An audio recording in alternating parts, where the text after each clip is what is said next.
le système est un système NFC sans contact, donc fonctionne avec tous les supports NFC, que ce soit la carte bancaire, le téléphone, la montre ou que sais-je qui pourrait arriver ensuite.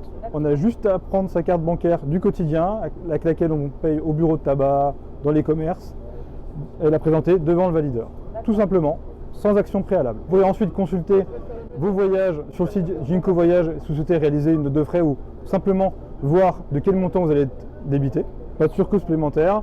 Le coût du voyage, c'est d'1,40 €. C'est le même coût du voyage que si vous achetez un ticket auprès du conducteur ou sur un distributeur automatique de titres. Le coût reste identique. Alors cette idée, elle est venue, alors elle a déjà été mise en place ailleurs en France. Elle fonctionne très bien.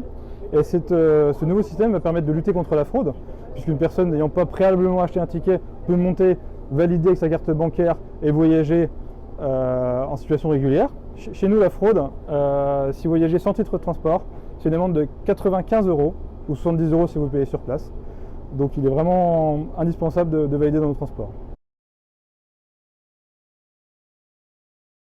Un bêta tester, le but c'est de tester justement le nouveau service du coup d'Open Payment, d'utiliser sa carte bancaire pour pouvoir tester, puis voir s'il y a des bugs ou si ça marche ou si ça marche pas, justement faire remonter toutes ces informations. Elle s'est déroulée depuis début décembre, il y a eu près d'1 mois et demi déjà de fait, et ça s'est plutôt bien passé, on était plus d'une centaine je crois à tester, et puis c'est une bonne expérience. Sachant que j'ai déjà un abonnement de Ginko, du coup je vais plus de nouveau utiliser l'abonnement de Ginko.